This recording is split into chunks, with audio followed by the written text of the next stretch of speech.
Press ক্লাবের অবস্থা। এমবিভুক্ত শিক্ষাকে জাতীয়করণের লক্ষ্যে আজকে ঢল নেমেছে। সারা দেশে শিক্ষক তাদের ন্যায্য দাবি আদায়ের জন্য চলে এসেছে প্রেস ক্লাবে। এদিকে আইনশৃঙ্খলা রক্ষাকারী বাহিনী ভাইয়েরা আমাদেরকে যথেষ্ট সহযোগিতা করতেছেন, যাতে আমরা সুন্দরভাবে নিরাপত্তার সহিত আমাদের সমাবেশকে আমরা চালাতে পারি। দেখুন, কানায় কানায় পরিপূর্ণ। আজকে এমবিভুক্ত শিক্ষা এবং শিক্ষক ইতিহাস রচনা করলো প্রেস ক্লাবে। এত বেশি শিক্ষকের আগমন, এত বেশি শিক্ষকের উপস্থিতি, এত বেশি বক্তা, এতটাই আমাদের মাঝে এসেছেন।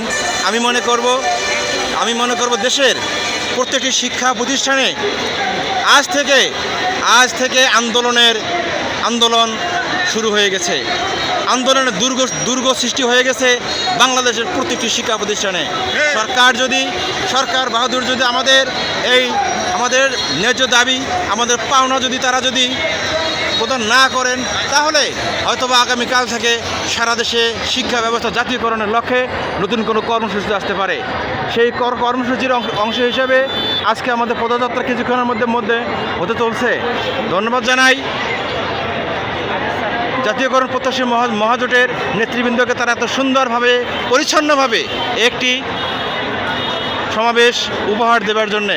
তার সঙ্গে আমি ছোট্ট একটি কথা না বললে নয়, যে সকল শিক্ষক নেতা আমাদের এই আন্দোলনকে স্থগিত করার জন্যে, আমাদের এই আন্দোলনকে নস্যাৎ করার জন্যে ফোনে হুমকি দিয়ে বিভিন্ন শিক্ষককে আপনারা আশা থেকে বিরত রেখেছেন, কিন্তু পারেননি। দেখেন, শিক্ষকরা একে অপরের ভাই, শিক্ষকরা একে অপরের কাঁধে কাঁধ মিলিয়ে চলে।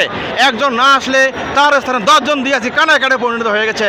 সেই সকল ফ্যাসিস্ট শিক্ষক নেতাদেরকে দৃষ্টি আকর্ষণ করে বলবো, আপনাদের পচা ট্যাবলেট, আপনাদের দুর্গন্ধযুক্ত খাবার, আপনাদের দুর্গন্ধযুক্ত নস্যাৎ করার কোনো পদক্ষেপ এই এমপিভুক্ত শিক্ষকরা কখনো মেনে নেবে না, কখনো বরদাস্ত করবে না।